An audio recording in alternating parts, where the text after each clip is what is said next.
Greetings, Reelers. My name is Philip, and together with my wife Sherry and two of our friends, Chris and James, we're Fellowship of the Reel. Four people who love talking about movies almost as much as we do watching them. We hope you will join us as we dig deep into cinematic masterpieces and some that are, well, maybe not. You have an opportunity to be the fifth host of our little show. Click the link in the show notes and leave us a voice message telling us what movie you would like us to review. You can also reach out on our Facebook page, Fellowship of the Reel. From all of us at Fellowship of the Reel, thanks for listening. Okay, on with the show.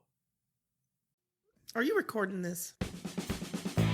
Studying a movie in the mechanical level, I think, can really bring some revelation. I believe that no one sets out to make a bad movie, with the exception of... On paper, this should work. Yeah, this should work. But I just don't like it. That's your own fault if you haven't seen it. Way over budget, chases, start yeah, cutting right, yeah, scenes. Even the actors don't know what that movie is about. Shit, I wish I wrote that. Which I love the title, but that movie's trash. Well, it's oatmeal, man. It's good for you. All right. So, here we are. Fellowship of the Reel. We are four people who enjoy movies, and so we talked about them anyway, so we thought, why don't we do a podcast? We're going to start off with a format that follows what we're going to do, but maybe a little different because as movie fans, we are also Bruce Willis fans, and as everybody may or may not know, Bruce Willis has been diagnosed with a debilitating mental disease and will not be probably making movies or really be among us much anymore. So we thought before we got into the regular way we do our movie reviews that we would have a Bruce Willis tribute. So the first 4 episodes will be Bruce Willis movies. The format that we will follow is each one of us will pick a movie, and then all 4 of us will review it, and we'll take turns in a round table fashion, breaking it down according to certain things that we have talked about and how we want to look at movies. And we're going to do that with the Bruce Willis movies, but as I said, the first 4 will be Bruce Willis. And the first one that we are going to look at is from 1987, Blind Date. This was James' choice, and so we're going to look at that, and we'll break it down according to, like I said, the things that we have talked about.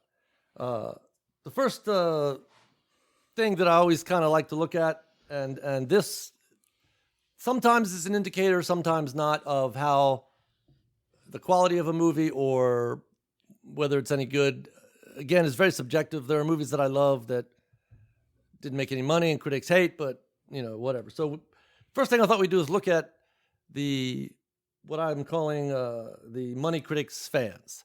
Then we'll move into the story mechanics, and this is largely, I guess, what Chris and I will get into with James and Sherry jumping in as they see fit, because that is basically going through the whole movie. Chris and I like to write, so this is essentially from a writer's perspective, but it will also be good for James and Sherry to jump in with their thoughts and recollections. Followed by a wrap-up, any trivia or anything that we noticed about the movie that we thought was cool, and then a final judgment.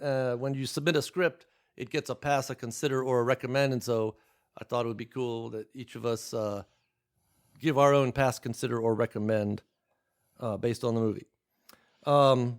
Usually the person who picks the movie does the name and synopsis, or gives the name and a brief synopsis of the movie. James, did you have that? If not, I do. If you got it, I'll take a look at it.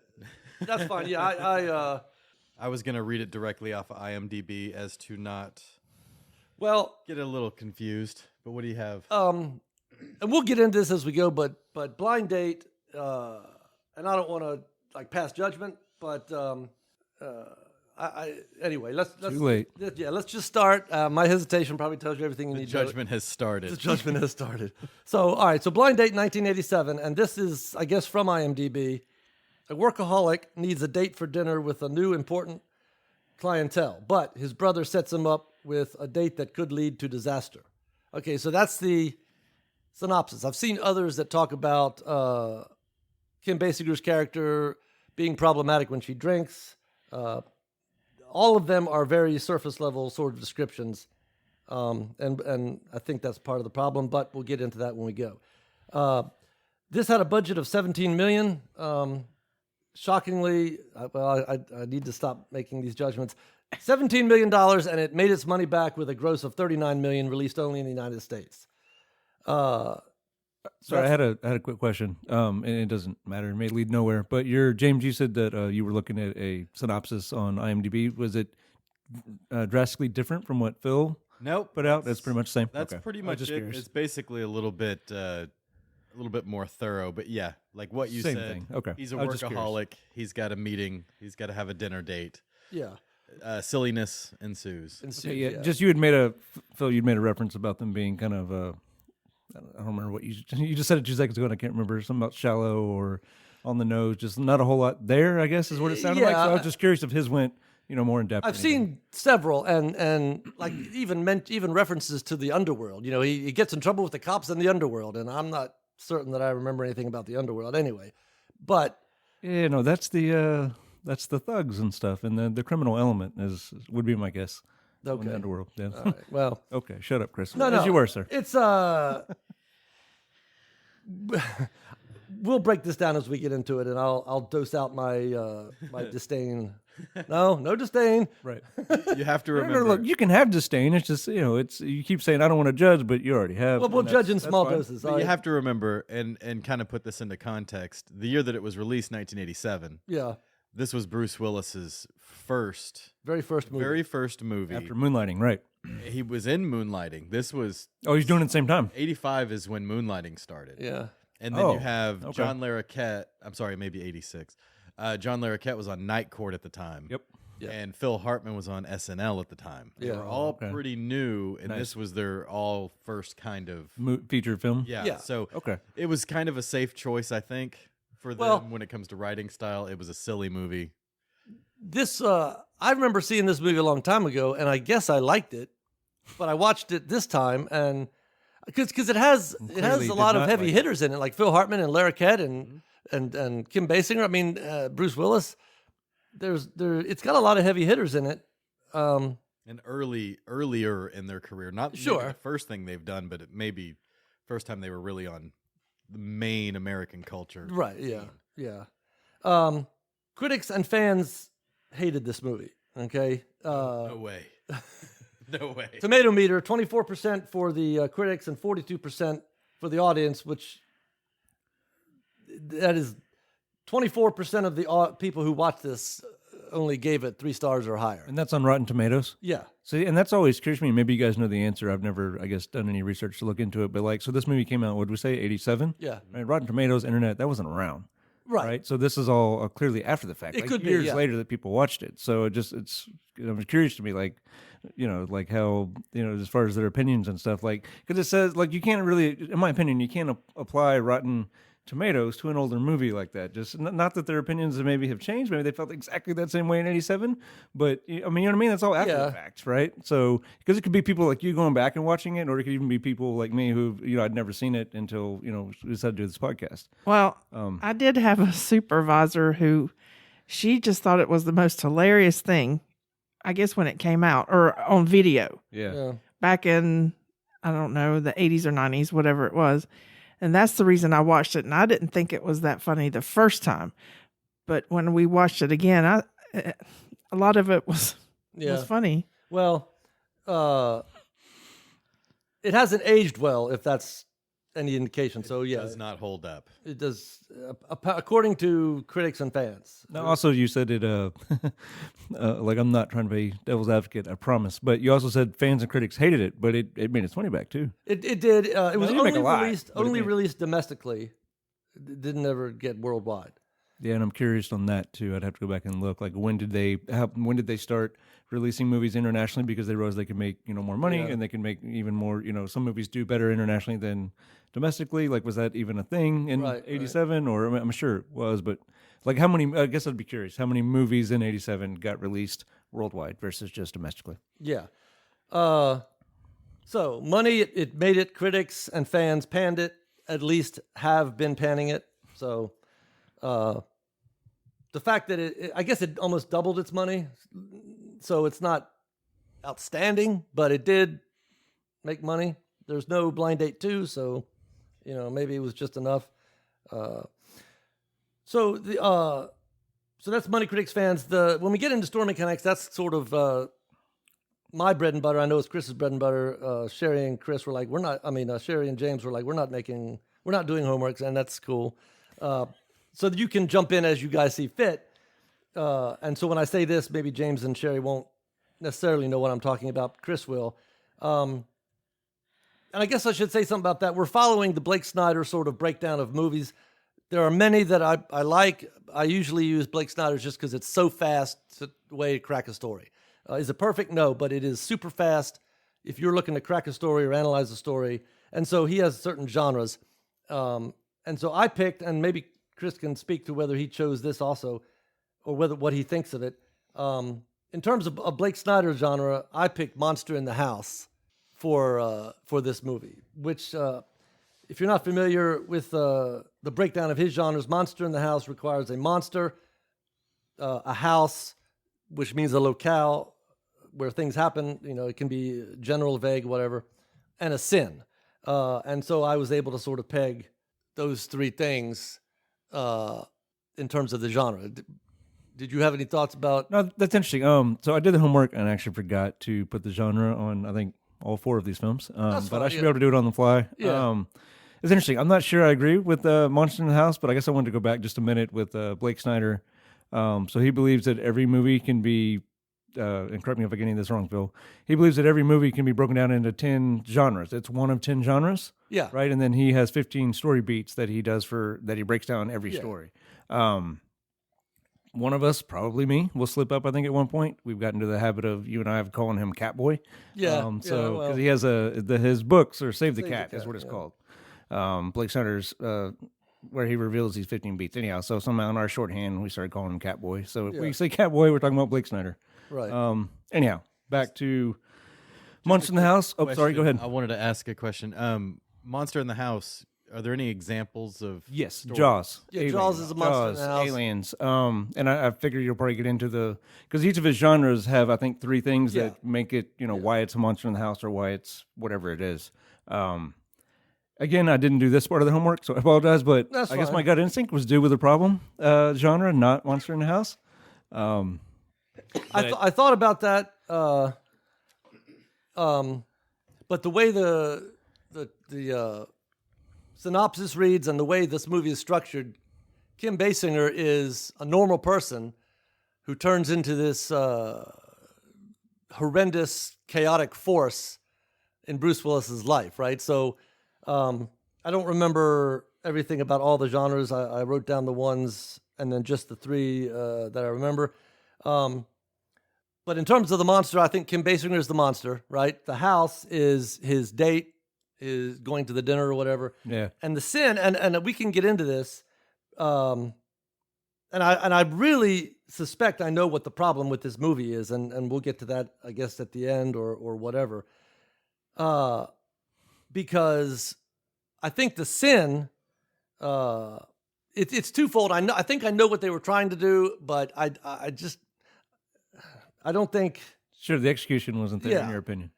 So the sin, the movie starts out and what's his name? Walter? Yeah, Bruce Willis' character is Walter. Walter, yeah. Is an uptight executive, but secretly he's a guitarist, right? And so he has this life that he wants to pursue, but he feels like he has to do this other thing. And so chaos comes into his life, and through this, I think they meant for him to transform. She was going to be the transformative influence in his life, and by the end of the movie, he would realize his true self and all this kind of thing. And like I said, we can break it down as we get to it, but I think his sin is that, okay? Yep. And I don't know that they intended this, but the takeaway I got from this, as I say, we can do this as we go through, but Walter's character, who is supposed to be the guy you feel for, I think, right? He's the guy that is the victim of this blind date, right? Is almost virtually completely unsympathetic to me throughout this movie. And that the sympathetic character, the one I'm feeling for, is Kim Basinger's character. And as we go through the beats, I can talk about why I think that. Sure. And I'm not sure that's what they intended. So his sin, because obviously you can't give her alcohol or she freaks out. And Walter is told that. Nadia is Kim Basinger's character. She tells him, I shouldn't drink. And David was like, oh, what could it hurt? No, have some.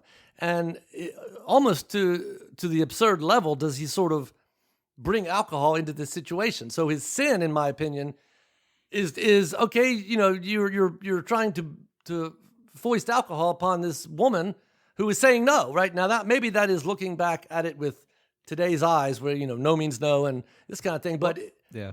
I had similar thoughts on that, not necessarily on that beat, but just at the beginning when all the men are sitting around the table at work, and I think there's two females there, and they start cracking jokes about women and stuff. I don't remember exactly what they said, but they have a specific shot of showing a female not being amused, right? And he about the concubines, about their client that they're meeting. Yes, he says he's a very old world, and women should know their place. But then he's got 13 concubines or whatever. Right. It was, I had a thought on that as that was happening in the movie this last time. I looked up the director. The director is Blake Edwards. Yeah, the man was born in 1922, so at this time he was well into his. Right. He was old. Well, and he old guy and had 13 concubines himself. Yeah, and he, the director of Pink Panther.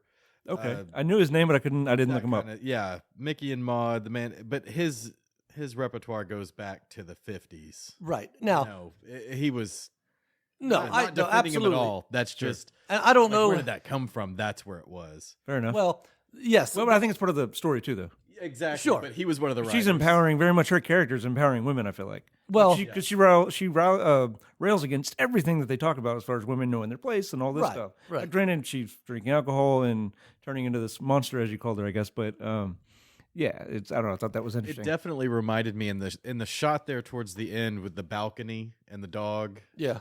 That reminded me just the way that it was shot, very 1960s, 1970s Pink Panther, and that's it was like a play. That's when I viewed who directed it. I'm like, oh, okay, that's why it feels like an old movie in 1987. Blake, I don't know. True. You guys are probably, and this will not be the first time I say this. You guys are too young, okay? Ouch. But I grew up on Blake Snyder, and Blake Snyder is known for Edwards. Blake Edwards, Blake Edwards is known for a certain type of movie, okay? And it's a movie that, in my opinion, is light on story, yes, and heavy, heavy, heavy on raunch and sight gags. Yes. Okay?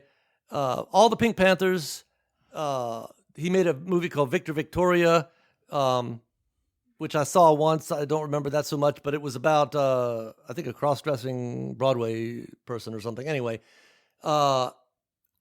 most famously, he made a movie called S.O.B., and quite literally, I think that the whole purpose of that movie was for Julie Andrews from Sound of Music, Miss Innocent Sweet Julie Andrews. The whole purpose of that movie was for her to flash her tits, okay? Because that's what the movie's about, is getting this sweet actress into a role where she flashes her tits, and then she does. It's very, very light on story and heavy on the raunch and sight gags. Well, that makes total sense now. Yeah, for sure. Yeah, definitely. I have some notes in there, and I think I just got my answers. But I mean, anyway. Let's go ahead and get into it if we're ready. That was the end of the introduction. Maybe it's not. Yeah, I think that's what we're dealing with when you're dealing with this kind of movie. So, based on that, I had a hard time nailing down concrete 15 beats. I think they're blurry at best. We're supposed to, in the opening image, Walter is running around. We're supposed to get the idea that he's, frenetic. His life is almost out of control because he's trying to pursue money and success, and he thinks this is the way to do it, and so he's running late or whatever. I watched this opening scene of Walter. I don't know what you guys thought of this. The opening scene of Walter, like packing his suitcase in his apartment and putting his tie on, and to me, like it was the most slow, plodding, gotta hurry scene I've ever seen in my life. Okay, like I'm watching Bruce, okay, and he's supposed to be in a hurry, and I'm looking at my watch like this scene is going on forever, and he doesn't seem to be moving fast. It just seems very plodding, the whole pacing of that scene when he's supposed to be in this big hurry. I didn't think about it really like that. But as far as like why was it slow and did it feel slow? But I guess looking back on it now, like my thoughts started wondering. Like I remember when he was messing around with his briefcase and at the table, and like you said, doing all the things, trying to get dressed, I started thinking about his performance. And I guess I did that a lot with just these 4 movies, and we can get into it later, but just his performance and how it changed from the different movies and the different characters. Like, I feel like out of the 4 movies we chose, he plays 2 kind of outgoing characters and then 2 very subdued characters. So I was thinking about that, but again, watching this movie just starts mind already wandering. And yeah, I think that's 100%, and that's why you just nailed it. It's slow. Like, there should have been quick cuts. Like, yes, I think I was going to kind of wait and see if I still felt this way after we got done talking about this movie, but I'm going to go ahead and say it. I feel like maybe this movie, after pointing out Blake Edwards and what this guy's done and his style, and I think James, hit the nail on the head. This movie felt old in 87. Yeah. 87 was like, cinema was starting to change at this point. I mean, there's so many like exciting movies that came out of the 80s. Yeah. I think this movie had been directed by somebody younger and somebody more, dare I say, hip. This movie might have been a lot better than it was. Because, yes, it's again, I think it's that slow. This guy didn't have the quick cuts, the energy that is needed to show this guy rushing around. Yeah. Instead, it came off, he sets up the camera and just lets it play instead of, changing the angles and making quick cuts. Right. And I want to say that it was obviously towards the end of his career. I don't know how many more movies he made after this. But, yeah, he made one kind of movie. Yeah. And there was a time when, that was the thing. But I think by this time, not so much. And I guess since it's you and I talking about the beats, I guess you were talking about opening image. My opening image was a little bit different from you. I feel like you kind of described the opening sequence. Yeah. And I tried to narrow it down to a single image every time. And so I had him first time we see him, he's asleep at his desk, and the bed's clearly made. So this guy's so busy that he falls asleep at his desk, right? Right. Before we see him rushing around all that, like you get that. And the again, I don't think the movie was. I'm with you. The movie wasn't executed as well, especially the story and his arc that they were trying to tell. But there's a cool shot of the guitar forgotten in the corner right at the beginning. Yeah. Very nice guitar, by the way. Is it? Fender Stratocaster. Nice. Very, very nice. Jeez. All right. So this, and he's asleep because he stayed up late. We learn later he stayed up late trying to work on this big presentation. So he's a plugger. He's a worker. He's got a friend who even during the meeting didn't do his work, right? And he makes some excuse, and the boss was like, "Oh, okay." So, he gets away with it. Yeah, gets away with it while Walter is slaving away. Yeah, killing himself. Yeah, and his boss says, "You look like shit. Your suit looks like shit. Look at this guy here, and this is the one who doesn't do anything." So this is his life. He's in a place he does not want to be. He's a rock and roller in a 3-piece suit, kind of thing. That's the impression that we're getting. Well, I have a note here as far as the setup goes. Also, they set up the coworker, I don't remember his name, being a complete sleazebag. Yeah. And he's like telling the story about, with this chick in the limo, and Bruce was like, "No, this didn't happen. This is, you're making this up." And he shows him like his pictures or whatever. Right. How do you get women to do these things? Like, my first thought was he was jealous of him. Like, Walter was jealous of his friend.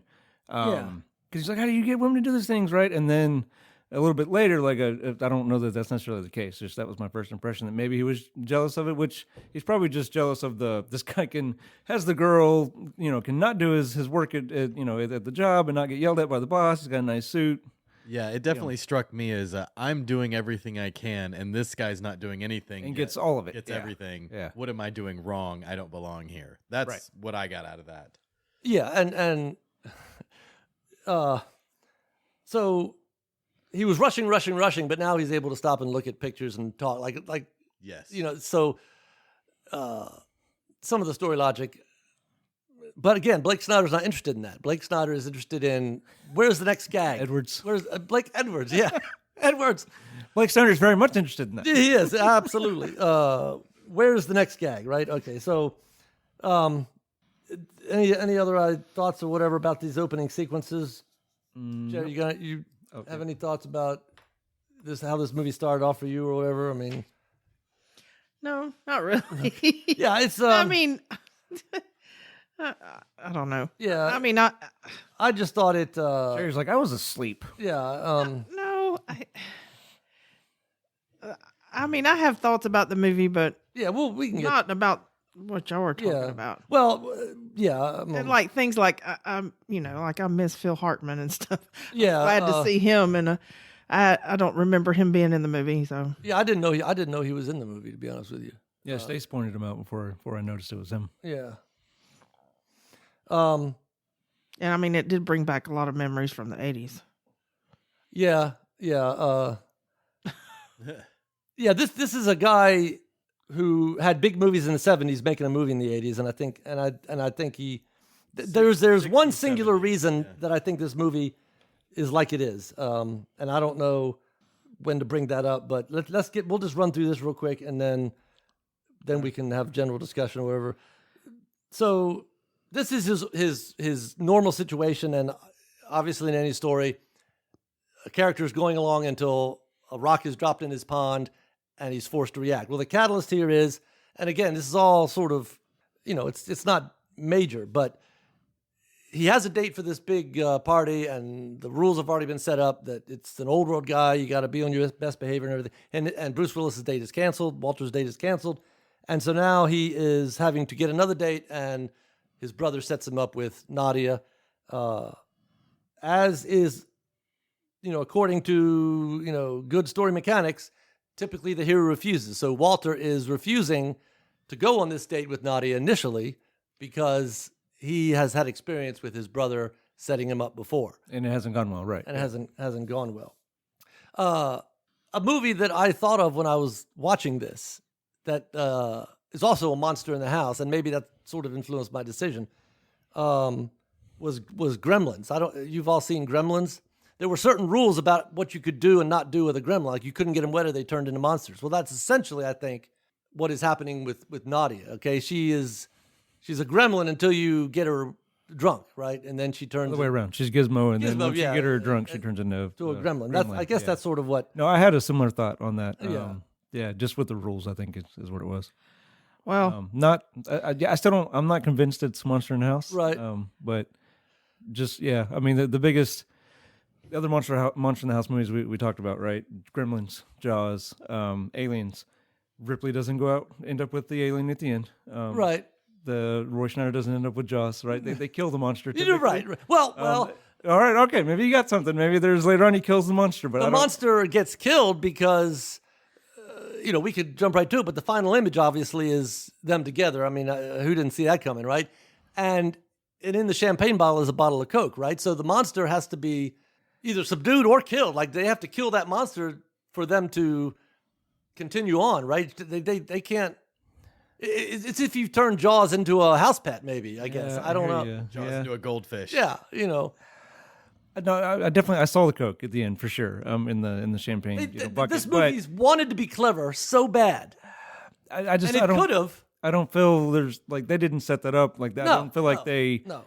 If she's being tamed, right? Like I feel like she's one, just like at the beginning, she's one freaking drink away from ruining the honeymoon. Now, you know what I mean, or the next date, or whatever it was they were going on after that. Like I didn't get any sense of she's turned the corner. She's not going to drink anymore, like ever again. Well, she wasn't drinking before she and tells Bruce. She said no, but she didn't put up that much of a fight. Like if I know I'm turning into freaking, Jekyll or Hyde. Hyde. Yeah. Like if I'm in that situation, as soon as I have a drink, I'm turning into freaking Hyde. I'm gonna put up a little bit more of a fight than oh no, I shouldn't. Oh okay. Well, sure. She's got to drink it for the story to work too, but.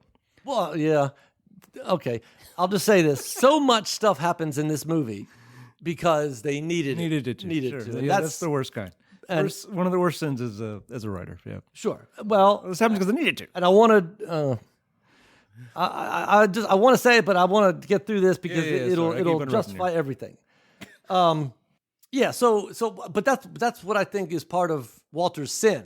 Okay, is he doesn't heed the sin in Gremlins was that they got wet or they were allowed to get wet. Right? I can't remember. Correct. Yeah. Fed them after midnight, and then they got wet later. And we're fixing to get into because the debate is not really any debate. He does refuse, and his bump into accepting is that he can't find anybody else. Yeah, but I'm saying there's a beat where he calls, a scene where he calls somebody else and she's not available or whatever, right? So, yes. So then he commits. Right. And calls Ted about the audio. So he accepts the call, which leads us to our break into two, the second act, right? So now he has to step into the choice he's made. And him and Nadia, and this I will, and I almost want to say it's unintentional unless it's a leftover, which I'll say in a minute. Because I noticed this about some of the movies we watched, and it is interesting to me when this kind of thing happens. Like when you go to the first act to the second act, it's a different world, right? So you're leaving your ordinary world and you're going into the strange new world of the second act. Should be, yeah. Yeah. And so I started noticing the act breaks just in these 4 movies, and a lot of times it is through like a physical, actual door that they'll step through a door from the first act into the second act, and you can tell me if you peg the second act where I'm pegging it.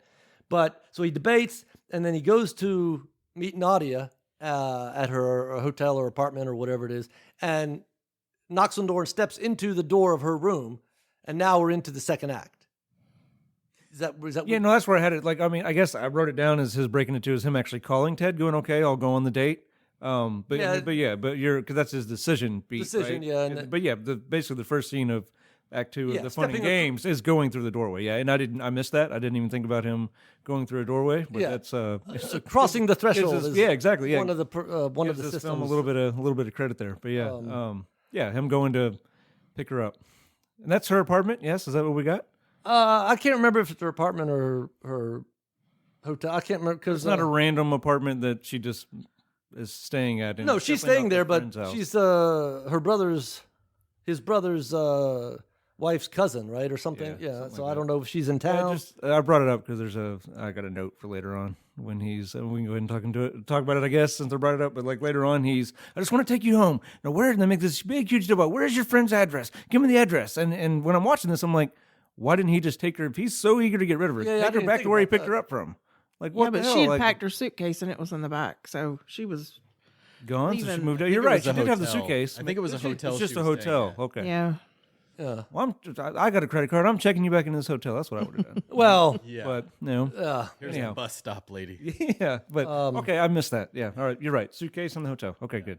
So if this is a romantic comedy, which I think it should be, it's sure. But it's a monster in the house. It can't be a romantic comedy. Well, it can't be a what is it? Buddy love is what he calls it. Yeah. Sorry. The breaking into like they meet each other, the lights go out, and when they finally do meet, it's almost like they're love at first sight. They're both very pleased with each other's appearance or whatever, right? On a blind date, you don't want them to be ugly, right? Right. So they're both pleased. I actually like that beat where the lights go out, and it's like, because she's making jokes about, well, here's your chance to run. Yeah, and all this it's stuff, and then it comes up. It's a meet cute, right? That's how they first meet or whatever.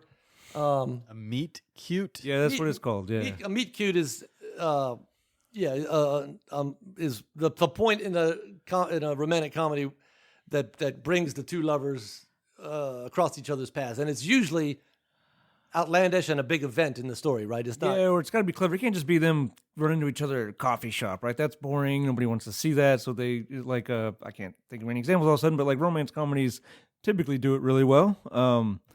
Like there was one I think I just thought of. I don't think it was a romance comedy, but I think the movie's called Stuntman or something. I don't know if it's a romance comedy, but how they meet, the meet cute, how the main guy who's a stuntman meets the love interest as he ends up saving her he's a stuntman, ends up saving her life or whatever by performing a stunt, right? So gotcha. That kind of thing. It just puts two characters together. Yeah, but in a weird, interesting way. Way. It is a major beat in romantic comedies, and it's usually a lot of fun or whatever, Done well, it's fun. Yeah.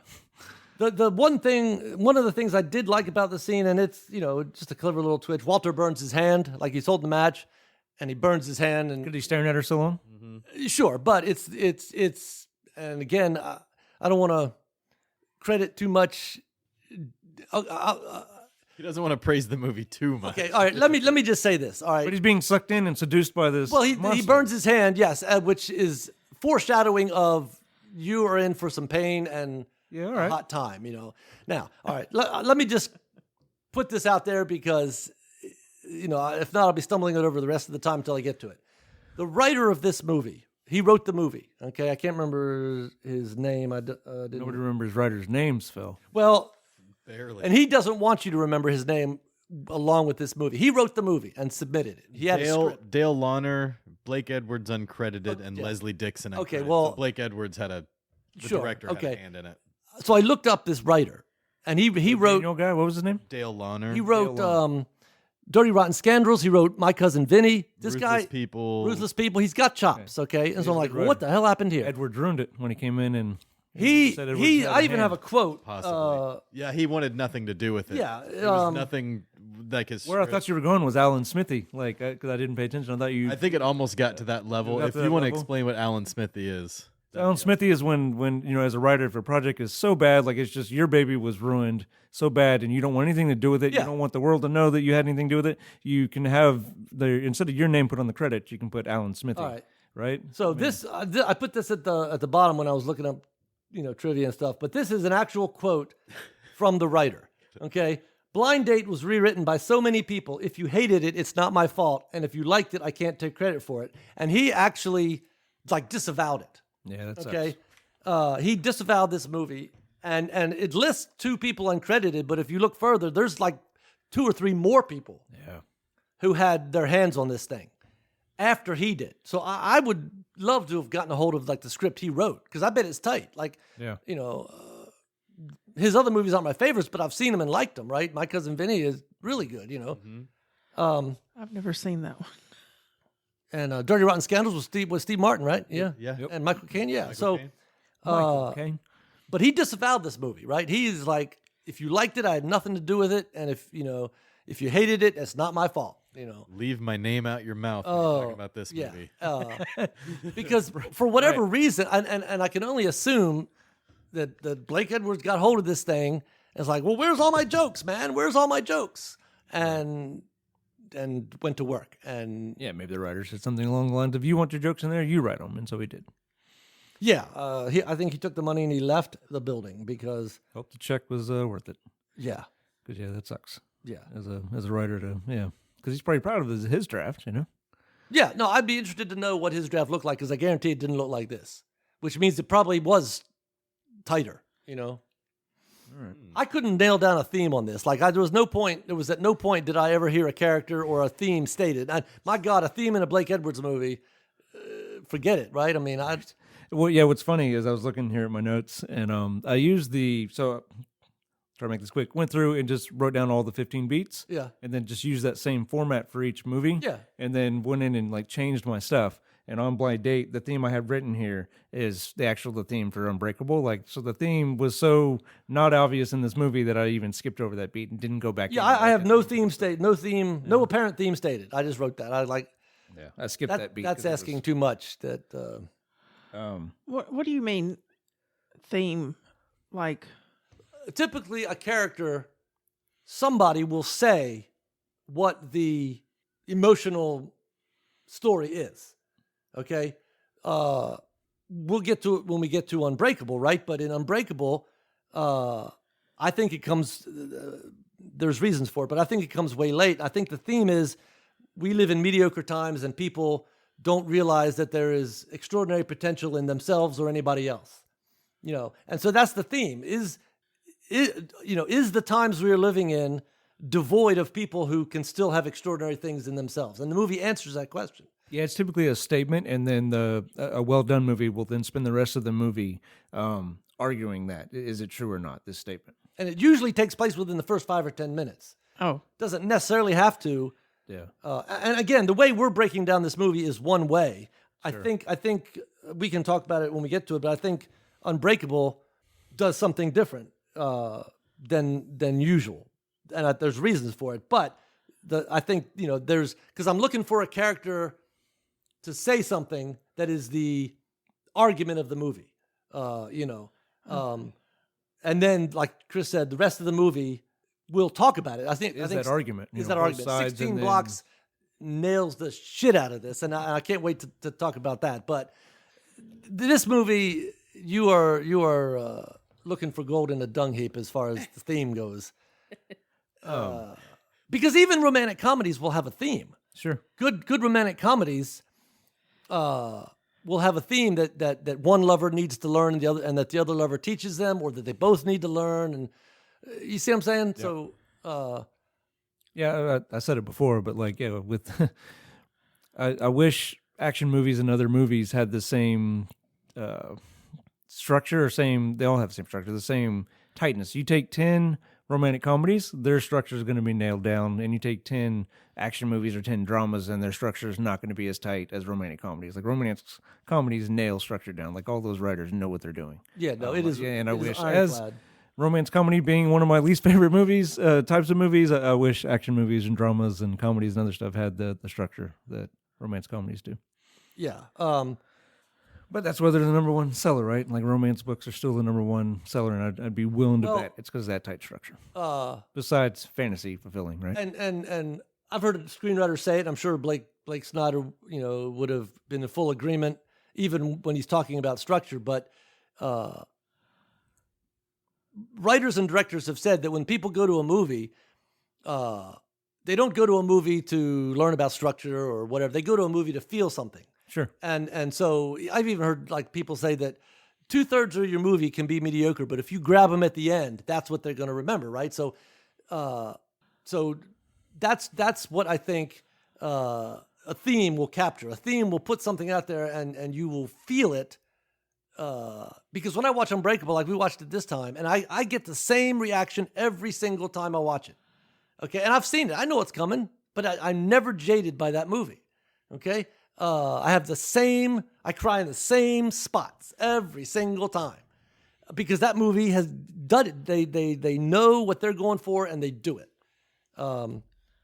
This movie I feel like has lost some identity, and I think it's because they took the script away from the guy who wrote it, and so many people. Well, I was going to say that, and we can get into it later. But it's an interesting note. Like when you said that, a thought occurred to me. Like we referenced this movie being directed by a guy who's probably past his prime. Yeah. Right. And making a different kind of movie for '87, and then the writer, he even like took over kind of for the writer. It sounds like, and hijacked the project a little bit. Yeah. Unbreakable was written and directed by the same guy. Yes. Like one guy was in control of all of it. Right. You know? I don't know the writer necessarily of 16 Blocks, but I was very pleased, and I guess I didn't know it when I went in. We'll get into it when we talk about 16 Blocks, but Richard Donner directed that, and I walked away from that movie thinking, man, because he did all the Lethal Weapons, right? Right. I mean, he obviously knows story. He did the Superman or whatever, Donner cut it, right? But he like Shyamalan, has a very definite vision and a very large skill set to achieve that vision. I don't want to take away anything from Blake Edwards because he makes a certain kind of movie and he did that movie well. But his skill set is not story and it's not theme. When you're making a movie, about some actress, removing her top and that's your movie.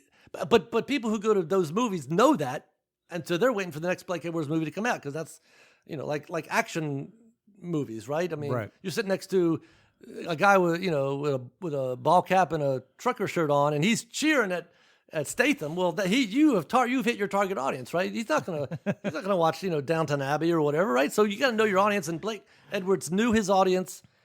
I wanted to like stop you or go, hey, man, like wait a minute, but it's you. I don't remember what the guy looked like, but you caused I had a memory when you said that came back.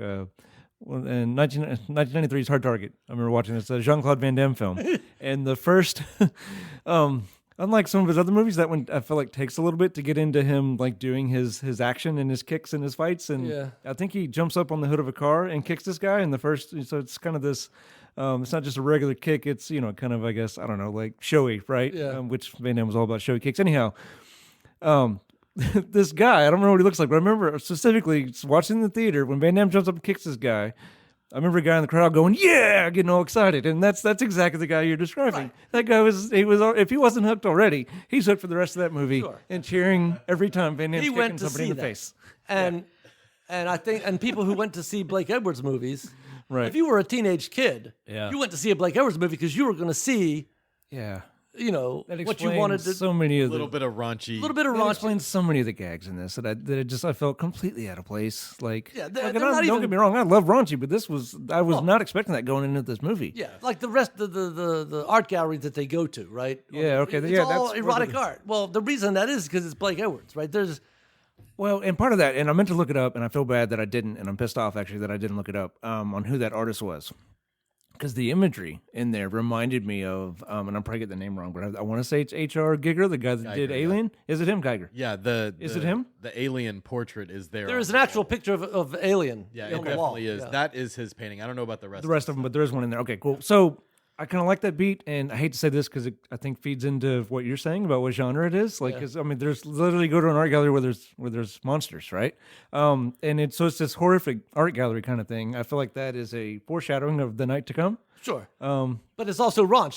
There's that moving statue or whatever. Yeah, of, right, two right. people. Sure. And that's I Blake thought that Edwards. was riding a motorcycle. Yeah. Well, okay. In a very, I mean, that's how I ride a motorcycle. very inefficient way. Yeah, sure. What? Okay. Yeah. I'm just remembering. But there was the other pictures of the concubines, the Oriental concubines on the wall. So that's a choice, right? Blake Edwards' choice. I don't know if it contributes to if it's foreshadowing in the night to come. I'm going to give that credit to the writer. You're right. I think everything that works is what they forgot to take out Yep. Yep. For sure. from the original writer. Oh, you like that part? Crap, we forgot to take it out. So fun and games, then you're into the meat of the story. I don't know that we need to go through every fun and games. There's some strange ones and setups and this kind of thing. I have to say that for me, the standout performance, like the one that I enjoyed watching the most, was John Larroquette's character. I agree. Okay. John Larroquette, I mean, that's how that was his comedy style, Sure. But every time he was on the screen, I was enjoying the movie. So he was sort of a bright spot. Now, that being said, as we get into the fun and games and you meet John Larroquette's character, the crazy boyfriend, or whatever, to me, it started to feel like, and Chris will know what this means and we'll explain it, but double mumbo jumbo, right? So you have the blind date, okay, and she's supposed to be the instrument of chaos in his life, but now you're going to bring in a second instrument of chaos, the ex-boyfriend, right? So the way this movie is advertised is don't let her drink or she'll go crazy. Okay, Yeah. well, she does some of that at the party, and for me, the standout line at the party was, state of California, you're entitled to 50%. Me no speak English. 50% of your husband's assets. 50%. That to me, and that's probably left over from the writer because that was a good comedic beat. Yep. Anyway, but you're bringing in Larroquette now, this crazy boyfriend, and now you have two. Yeah, I mean, it's interesting. Like, so I feel like if you're going on a blind date, part of the danger of who have they dated before, right? Who are their Sure. exes? Are their exes crazy? So that's I guess just looking at it, that's how I kind of thought it was just the crazy ex-boyfriend who hasn't gotten over her, so he's following her around. So naturally, that's going to contribute to this this blind date gone horribly wrong. But I guess to your point, he's crazier than her. Like he hasn't, I guess, as far as we can tell, hasn't had a drop of he doesn't have any afflictions where he's just a psycho. He doesn't need any alcohol to turn into a psycho or a monster like her. So yeah, it's almost like to your point, if the premise of the movie is what happens when she has too much to drink, then that's all you need. You got to deliver on that, Yes. not have, well, she kind of gets crazy, but we got an ex-boyfriend that's way worse. Yeah, you can't have You're both. doing that because, we can't do enough sight gags with this one person. We ran out of ideas for her, ideas of value for her when she drinks. Yep. Yes. He wanted more sight gags, more chaos. And so Sure, you have when he's chasing him, right? Which I like the bit where Bruce Willis steals his scar for a bit and then jumps out Sure. and he has to run back in. Like that was funny. I like that. But then where did this guy get his license? Right? He crashes into a 3 times. 3 times, yes. Crashed into a pet shop. Paint shop. And then I guess the monkey stays in the car, so then he covers up and covers his eyes, and out of nowhere, he was driving in the middle of the road. Yes. As soon as the monkey's, for 2 seconds, I'm crashed into now a he's building. crashing into the paint store, right? And then later on, like a flower factory or something. Like, right? Is that what it was? Because it's It was flour. Nuts. Baking flour, not flowers. Yes. Now, Correct, yes. Yeah. And that's Blake Edwards. Hey, a crash is funny. Okay. All right. Because I wasn't laughing at any of that. Like, I was laughing at Larroquette, the way he acted. Like, when he was talking, he would be talking, and then he would, when he would hear references to Walter being with Nadia, are you going to drill her? Are you trying to drill her? He said that a lot. Yeah, that was funny. Yeah, so you can drill her. The first crash I was okay with. Like, that was funny. And even the second one, I'm like, all right, that was a bit cheesy. That's enough. And then, let's do one more later on. But like you were saying, the funniest thing to me was when Bruce Willis got in his car, and then he jumps out, and then now Yeah, There goes so Larry Cat I've running. never seen it, so I didn't know what was going to happen. So when Bruce Willis got in the car, for a split second, I thought, he's done. He's out of here. You two deserve each other. I'm stealing your car, and I'm fucking done, and I'm out of here. Like, I thought he was just taking off. I was like, well, that's an interesting choice. Yeah, Because, she was annoying him in his own car, right? So, I don't know. I thought that was interesting. All right, so what are we at? We're on midpoint now? yeah. We're well. A couple more things about this. Front of the game. Sorry. So again, it felt very weird to me. They're at the gallery, okay, and I don't know if I can't remember if Bruce Willis, if Walter tries to get more champagne or whatever. I don't remember, but all of a sudden Nadia pulls out this candy bar. Did this seem weird to you? She pulls out this candy bar. I do candy, and she's like nibbling on this candy bar through the whole scene. Like who? Well, that's an idea of value that didn't land, right? Okay, because but she's already had alcohol, right? So no, she. no? They haven't had because he He does that at the music studio, and that's after the art gallery. Yes, yes. So But- she's but just a weird character. Court They're just thing. getting to know you. Yeah, and she's pulling out this candy bar and eating it. Okay. Yeah. Well, and that needed to happen. Okay, because at the end, and this is the other thing that I just it all feels pasted on. So at the end, Bruce Willis sends her candies. We'll get to why she sends her candies in a second, but Yeah. and Okay. before he sent her That. candies, he loaded them up with alcohol. Yep. No, I missed that. I missed not that not that too. he loaded him up with alcohol. I missed the introduction of the Yeah, candy. I did and too. The payoff later of him. Well, sending I'm her thinking about it before I remembered. I'm like, okay, you sent her candies. You're loaded with alcohol because you're trying to sabotage the wedding because you want to get back together with her or whatever. How in the hell do you know that she's going to eat all those candies? Yeah. Right? Like you're sending them. How do you know that she's going to eat No, them? that was the setup. You needed her to Give eat that those. credit to the writer. So you set it up with this weird candy eating scene at the beginning. Yeah. Okay, but those are so far spaced apart. I forgot. And I'm sure a lot of people forgot. Like you forgot, right? I Yeah. I no, forgot. what is the didn't rule? know. Like they say 3 times, right? Introduce it, remind them, and then Yeah. the payoff, right? So they missed the middle one. But the idea that you're betting everything on her eating those candies seemed outlandish. How are you going to? We can get into that, but his whole breaking the 3 and his plan to get her back is so weak and so non-existent in my opinion. Okay. Like we'll get into that later, but it was really rough. I Yeah. was just like, "You're out, dude. Go. Don't go back." Well, No, well, I go meant back. like I wanted to get into that. I guess when we got there, but yeah, like his. Right. So. Oh yeah. All right. yeah. I mean, we're trying to shoot water pistols when we want to shoot shotguns here. Okay. Sure. Well, like I don't have a problem shooting a shotgun. I just wanted to shoot him. Shoot the shotgun later on. Once my shots lined up, I suppose. Yeah. I can save it. Well, I have my notes here. We'll wait. Um, Let's get through this. Twice this happened, and it's almost like the record label said, we want to put some of our musicians in your movie and showcase them. And it There's this- slows the movie down yeah. so bad. I'm like, Well, yeah, absolutely. It's a time lag, right? So they go to the studio, and there's this Stanley Jordan. I looked him up. I don't know that he ever became anybody. Maybe guitarists know who he is. Yeah, he's a Chicago-based double. Yeah, he's. did you know who he was when you saw him, or you looked it up? When I saw his face, I was like, I remember that guy from Okay. back in the day. But yeah, nowadays you'd have to. He's a very niche guitar player. Okay. It's Like not the way super the popular. amount of time they spent on Yes. on him, and then the guys in the disco club or whatever. I knew Billy they Vera had and to the be. Beaters, yeah. I knew they. Who are they? Billy Vera and the Beaters. Okay, which is and the you next- knew that already. I Like they were I- big in the '80s, I guess. I think I wasn't a huge fan, but I definitely heard of them. They have a I didn't know who any of them were, but I knew the amount of time they were spending on them. All right, they got to be somebody. Correct, But it yeah. still didn't serve the movie well, in my opinion. but yeah, okay. So if you're going to do that, and this is where, like, now I'm at this point in the movie, I'm like, okay, well, here's what you should have done, and I'm thinking, Yeah, right. so if you have this setup that I think I know where you're going, that but go ahead. Walter is a wannabe guitar, because they asked him, did you bring your guitar, Walter? No. That was Why don't you have a guitar at the studio? Okay, here's a chance to see what Walter is supposed to become, and here's what he's given up. what he's given up, what he's supposed to be, and here's sitting right on the couch, the agent of that change. Yep. It would have been Yep.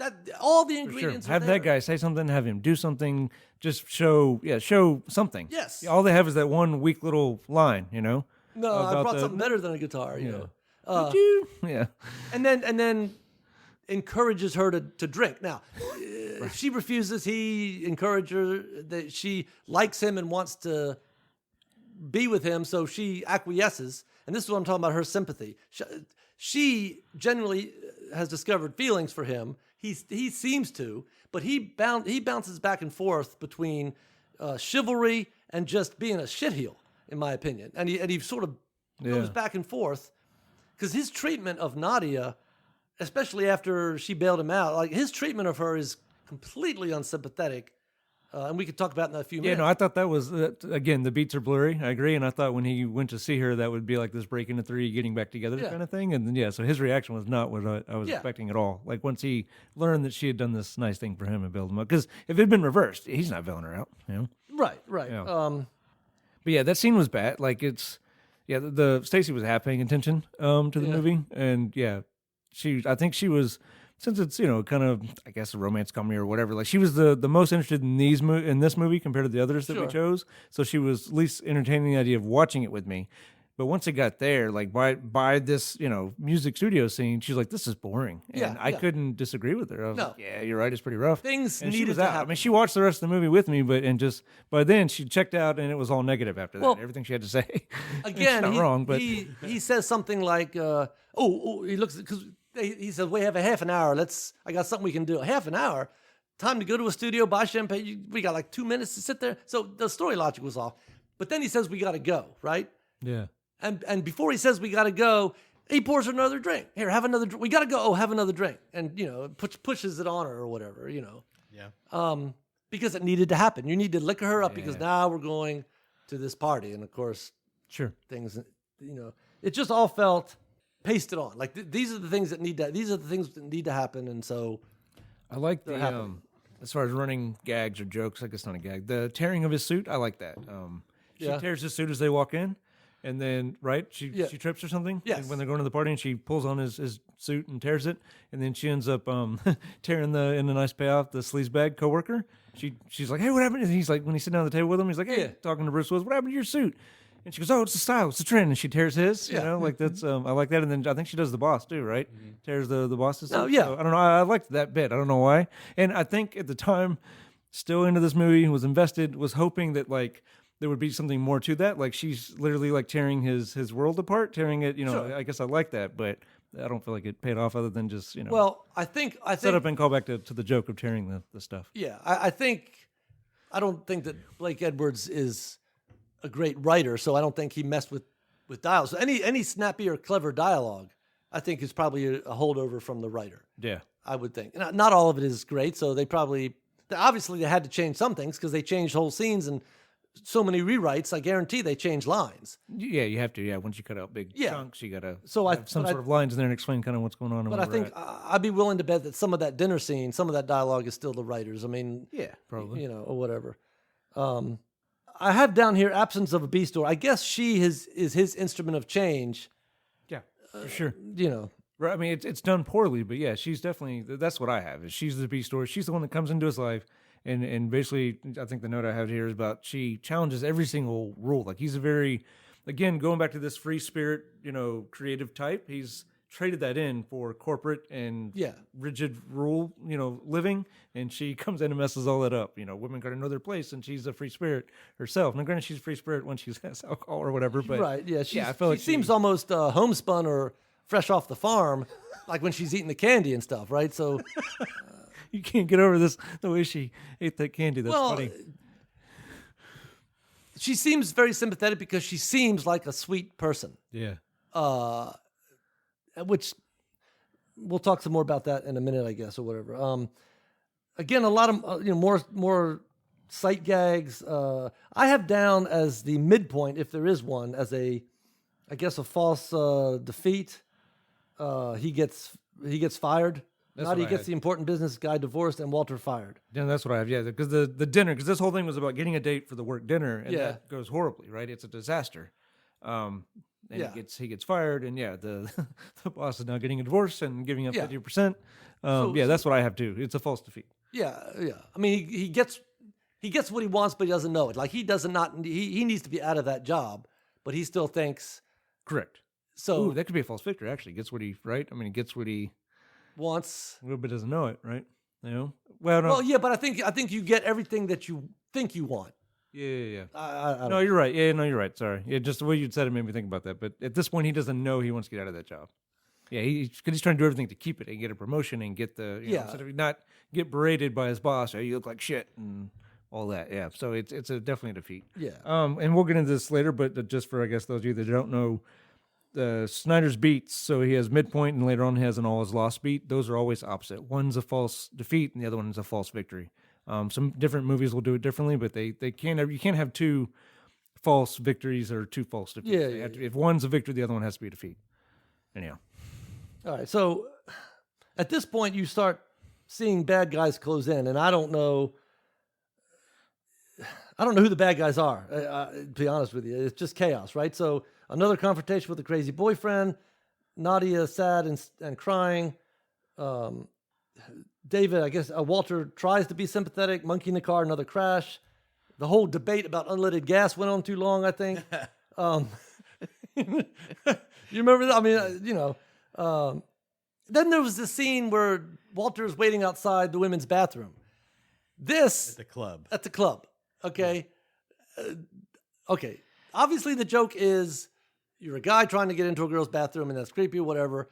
But this scene again lagged at a glacier pace, right? I mean, and there's no payoff. It lags. It moves along at like a glacier, and then there's no payoff. Right? Yeah. Right. You know, Yeah. like him She getting just him. shows up right behind him. Here I Yeah, am. and that's the solution. Yeah, right. Like, you can't wait for the guy to slug him or throw him out or some chick Yeah. to go, you jerk, and smash him, slap him in the face. None of that happens. It just she shows up behind him and she drinks his drink. Yeah, Because once she stops drinking, she can't stop, I guess. You know? Yeah, and then there's more explaining to the guy at the bar, still about the bathroom scene. Walter's mad, wants to take her home, but they dance. Yeah, it's the same scene twice. Yeah, he explains it to him right outside the bathroom and then again at the bar, which we have the whole her behind him deal. But yeah, they could have cut out I don't know. Yeah, it's just rough. So much explaining. Yeah. So then you want to take her home, but then they dance, and then there's this, again, they're looking at each other. So there's this He's off trying. Yeah. it's off and on about, Yeah. yes, he is falling in love with her. No, he's mad and wants to, it didn't seem like he was moving in a straight line. It was just, because he gets really mad soon. I mean, because they're dancing and Maybe what they were going for, and again, I'm with you. I don't think it was executed well, but maybe he's got one foot in both worlds. He's got one foot in the free spirit, want to be creative, and then the corporate, schmo life. So him going back and forth between just letting go and being carefree, Yeah, sure. and then also this is the way this night's got to go, back and forth. Maybe, I don't know. I don't think it was executed very well, but yeah. That and also the supposed to be falling in love or whatever, because they end up together, which I feel like is so weak. But anyhow, yeah, because they kiss and Walter smiles at her, seeming to be taken with her.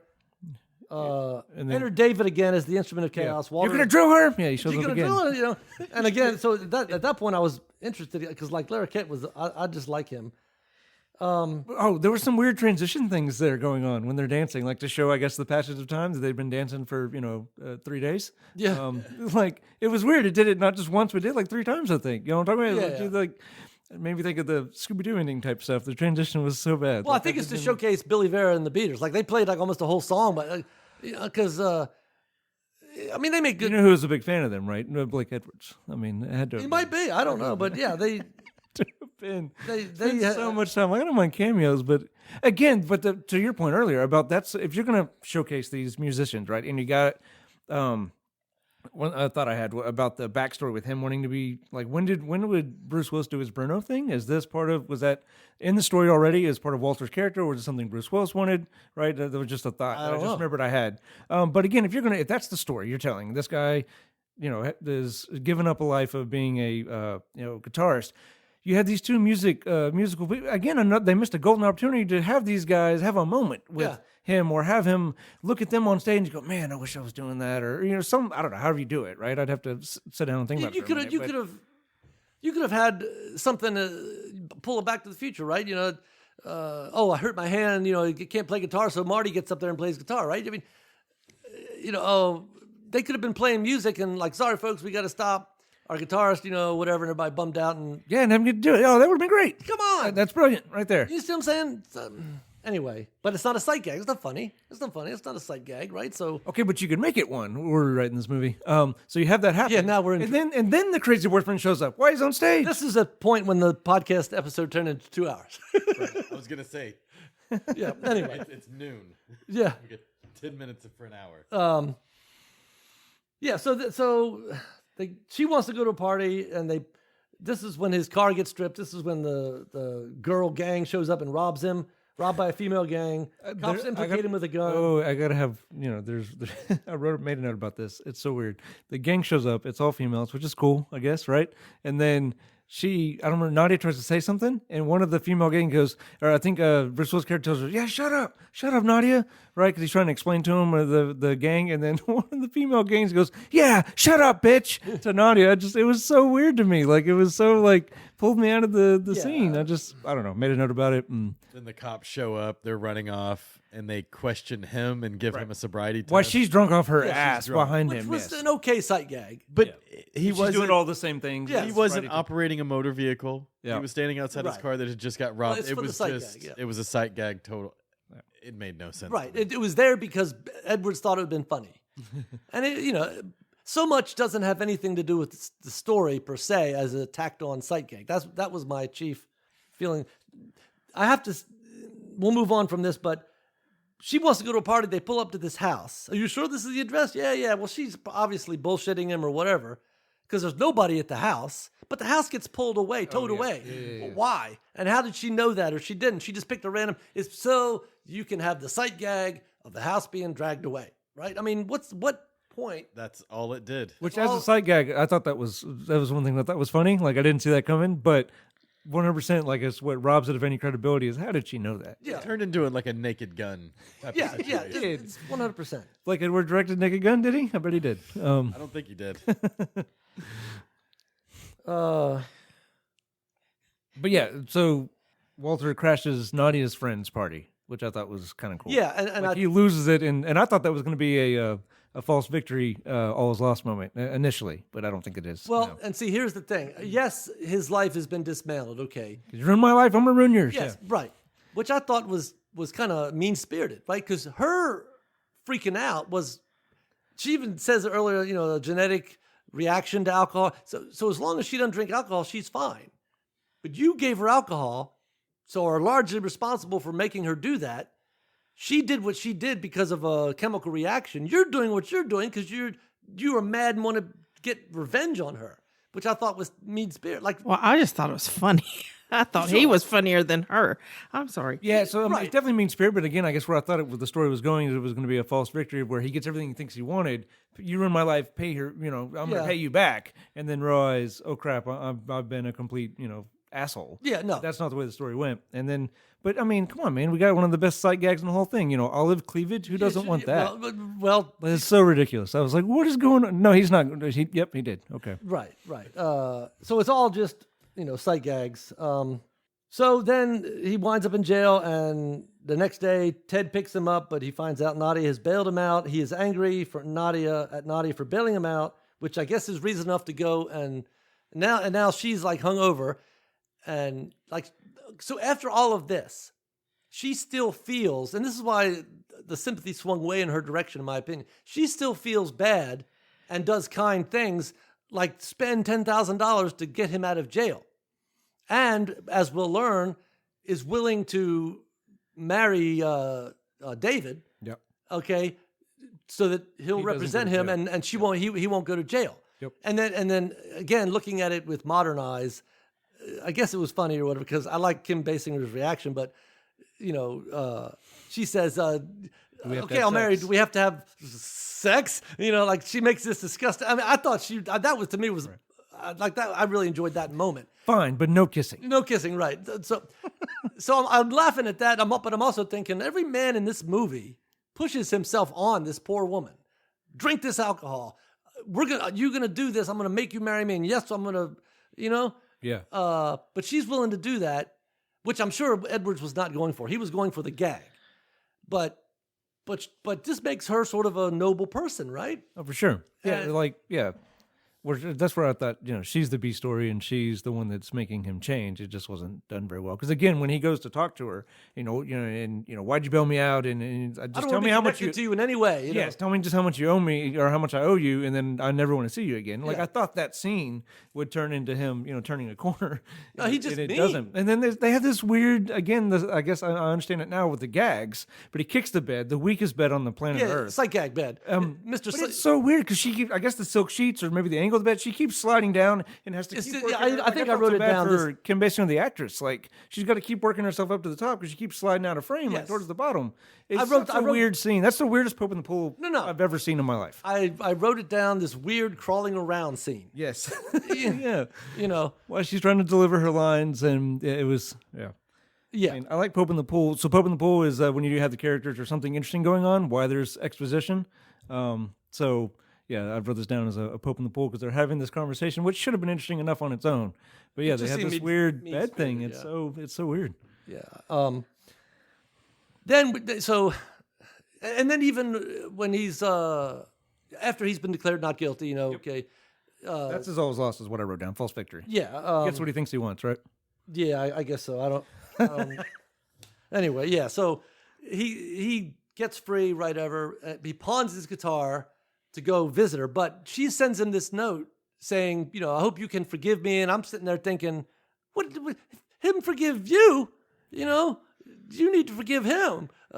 He needs to be asking you. And I guess this is what turns him around because he pawns his guitar, he buys the chocolates, loads them up full of alcohol, and sends him off. Yeah, well, it's all off screen. We don't see that. What his breaking the three and his turning around, his Dark Knight. Right? Yeah, no, none of that. You don't see any of that. Yeah, no, you see him she gets a note. You see him. He's walking back in the studio with his guitar, so you can tell that's changed. That's a visual change, but it's a very brief scene. Yeah. And the next scene, like, he's already broken the three because he's got his plan. He's loading up the chocolate. There's just a real quick scene where Nadia calls. Terrible. And David asked about you. Yeah, he's doing fine. Should I tell him you're doing fine? Yeah, tell him I'm fine. And that's it. I mean, so I guess that was the transition, of them feeling bad or him feeling bad. Because when he was walking in with his guitar, I'm like, okay, he's becoming the person he's supposed to be. Correct. I didn't think he was pawning it. I thought he was gonna go play or something. Yeah. And then have some plan to get her back or whatever. Show up at the. That could have been a callback where the guest guy, the guitar player, show up again and have him break it. Have him breaking the three. Yeah, man, that's what you're supposed to always be doing. And they so he's practicing in the studio for a song, and he goes to the wedding and does a say anything moment with this boombox. I thought he was going to go there. I just remember this. I thought he was going to go there and like somehow smuggle himself in and be the guy that's playing at the wedding. Okay, better. Even still better than what they did. Then there's he just ran around from a dog all night. He's at the and then hid in the pool house and let the chocolates do their work. Terrible. Well, terrible.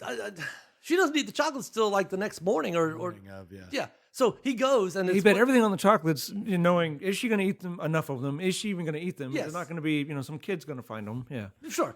But the whole you guys were talking about it looked like a play. The whole balcony, everything. Yeah. You could cut that out and it wouldn't matter because. They're really mean to that dog, too. Nothing happened in that scene except sight gags. Yeah, and they're really mean to that dog. Like, he's doing what he's supposed to. He's barking at a stranger, and they're all yelling at him. Yeah, sight gags. That's all is going. And then the bit about which I understand it now, all this talk about the sight gags and the director knew who he was, but the two biggest moments that pulled me out of the movie, like, what the hell just happened, was the olive cleavage. Yeah. And then the butler mooning the dog. Yeah, well, to get the dog. What the fuck just happened there? Like, really? Like, what is going on? Like, is he pulling his belt off? Is he gonna what? Oh, he's pulling I thought he was gonna like try to spank the dog with his belt. And I'm like, yeah, let's see how this goes. And then he pulls his pants. I'm like, well, the dog sees the butt and thinks it's something to bite, and that's how he gets him back in his cage. I thought he was gonna wave a Slim Jim at him. No, but that's Blake Edwards. Okay. Yeah. Hey.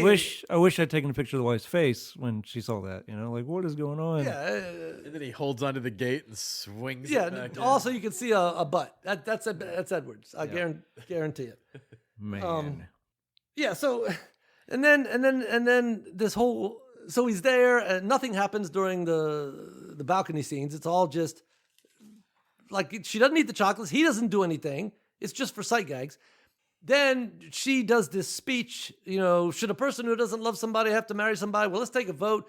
Oh my God, the driest, most boring way to do that. And then David comes out, or Walter comes out and says, "Hey," and then they dive into the pool and reunite. Yeah, no, he's absent from his entire third act of his story. Sure. Right? If he's the main guy, Yes. completely absent. And he does the chocolates, sits back, hides in the pool house from the dog. Yes. For the no whole time reason. or whatever. Yeah, for no reason. And then at the very end goes, oh yeah, I guess I should show up for my own movie at the Yeah, end. he just Pretty bad.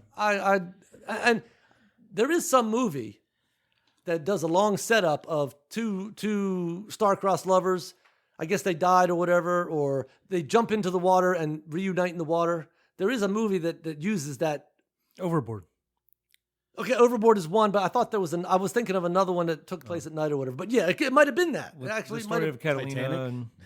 and Titanic. Yeah, just hang on, Jack. I'll Anyway, never let go. yeah, lying Overboard. bitch. I bet you it is Overboard because to tell that story, they set the it up, story of and Catalina, then when yeah. they do it, Yep. it makes it's perfect. Here, there was no It's in foundation. the fields. Yeah, no, I didn't give a shit. I was hoping they drowned. In the pool. Why are you jumping in the him. water? Yeah, why are you jumping in Because the water? it's there. Yeah, Yeah, right. no, That's why. the only thing I come up with is visual because they jump in separate and they come up together. But like that's yes, but there's no foundation for that. It's a completely agreed.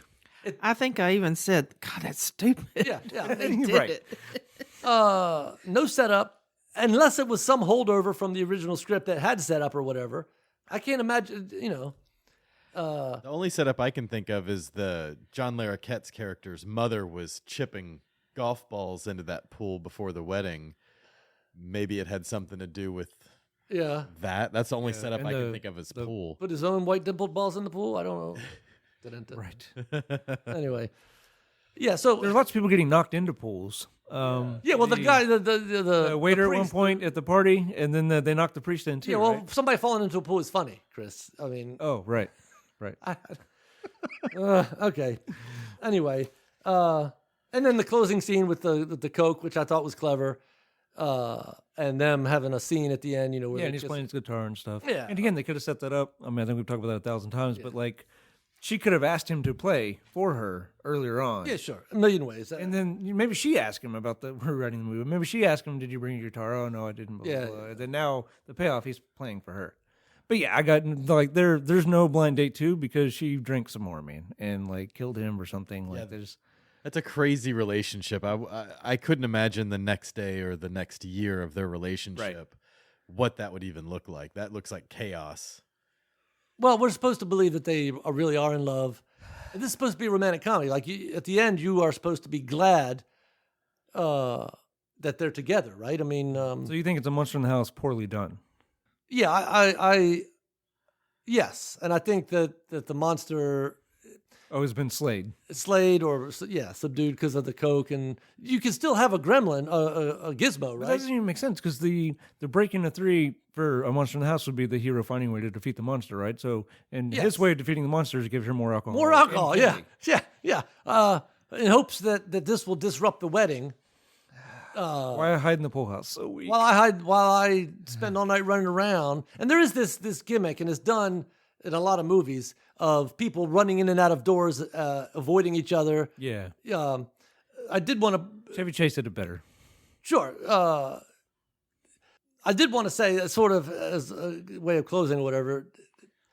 Screwball comedies are a genre, okay? Like they were big in the 70s, whatever. But I don't know if you've ever seen What's Up, Doc with Barbara Streisand. Barbara Streisand and Bugs Bunny. Ryan O'Neal. Ryan O'Neal. I've never okay. said that one. It is a screwball comedy that has a lot that is almost about this. Okay, so Yeah. Ryan O'Neal is a straight-laced geologist, wife just super tight and uptight, and in comes Barbara Streisand as the chaos character, literally the Bugs Bunny. What's up, Doc? The instrument of chaos, and she dismantles his life to the point of burning a hotel down. Okay. Yeah, that's the one that Snyder references in his. Yes, and it broke evenly right at the midpoint. Yep. That movie is perfect in terms of an instrument of chaos bringing change to a character. And by the end of the movie, you want them to be and are glad they're together, and it's almost pitch perfect. Okay, It is very good. I like that movie. that is essentially because essentially it's Blind Date because he winds up spending an inordinate amount because she keeps inserting herself into his life. Anyway, this kind of thing can be done well, and I think if you're looking for that kind of movie, you should look at Yeah, but those are typically older, right? So Yeah, I it was wonder, probably I wonder 70s, yeah. like this Yeah, it movie was- killed the screwball comedy. You know what I mean? Like there weren't any more after this, I don't know. at least for a while. Right at 1 hour. All right. Just so Yeah, so I think I've said everything I wanted to say about this movie. The only thing by way of wrap up, usually we can talk about trivia or whatever. I think this whole movie is trivial. I don't know that we need to really spend a lot of time. We got to do our recommend, pass, Yeah, or, whatever it was. yes. So I think you know what I'm going to say. I'm going to give this one a real hard pass. This was not. Yeah, same. It's a pass for sure. Is it wrong that I got distracted by all the vehicles in the movie? I didn't even pay attention to the story sometimes because I'm like, well, I like that car. But yeah, it's a pass. Yeah, I would think just as a novelty purpose alone to see Bruce Willis in his very first moving thing, I'd recommend it for Bruce Willis fans to see where he started. yeah. Is that why you picked it? I was going to ask you that. Yeah, well, Without yeah, I'd saying, never like, seen hey, why'd it. you pick this movie, James? I had never seen it previous. My girlfriend, she had seen it, said, yeah, we got to watch it. So I watched it. Bruce Willis's first thing. I agree with y'all. It's a disjointed, weird movie. Yeah. Yeah. It's the spots where you think you're supposed to have fun. It's more of a, what's happening here? What is So, going on? Yeah. I'd recommend for fans to seek it out just for novelty purposes, but your general A average one-time viewing. yeah, It's more than enough. Don't go pay money for it. It's on your streaming platforms. Ouch. Don't pay money for it. The only piece I just remembered this, and I did want to say this. The only piece of trivia that I found really interesting: David's office when Nadia is talking to him about hiring him. Yep. I'll marry you. Blah blah blah. I need to go back and look because I didn't see it at the time, but I read the trivia about it. The camera pans in David's office, and it shows out David's window. Well, outside that window in view is under construction the Fox building, which less than a year later Bruce Willis was going to film Die Hard on. Yeah. Yeah. Okay. Cool. So I need to go back and see that scene because I want to see that Fox building outside his window. That literally Bruce Willis was going to film Die Hard in just to probably. Yeah, and that's kind of the reason I picked this movie was you got Die Hards, you've got Armageddon, you've got all these Bruce Willis movies. Yeah. This was a fun one to see. Man, they just hadn't figured it out yet. You can Sure. see the spark of him in there, but it hadn't been figured out yet. So. Yeah, no, I don't know if y'all did this, but I kind of like pre-rated these before I watched them all, or ranked them, I guess, as far as how I thought I would enjoy them. And yeah, this before was not bottom, and it is now for sure. Like I guess I thought I would enjoy it a lot more than I did. I'd never seen it, so I was looking forward to all right, young Bruce Willis, Yep. a fun rom-com type thing, and yeah, I It was misremembered bad. this. I really thought I Yeah, enjoyed it. I was disappointed. Maybe I did like it when I first saw it. Maybe I don't know. All right, we done with this one? I think so. All right, I don't have closing theme music, so I can insert something later, or we can figure something else out later to end the show or whatever. We don't have theme music, so bye. There you go. Bye. Do we have to Okay, have I'm married. sex? Do we have to have sex? It's very, very light on story and heavy on the raunch psyche. Doesn't want to praise the movie too much. Okay, all right. Let me just say this. And he doesn't want you to remember his name, and he actually disavowed it. Yeah, that's Okay. Leave my name out your mouth Oh, about this yeah. movie. It's like, well, where's all my jokes, man? Where's all my jokes? I think he took the money and he left the building because, check was worth it. yeah, looking for gold in the dung heap as far as theme goes. Oh, you like that part? Crap, we forgot to take it out.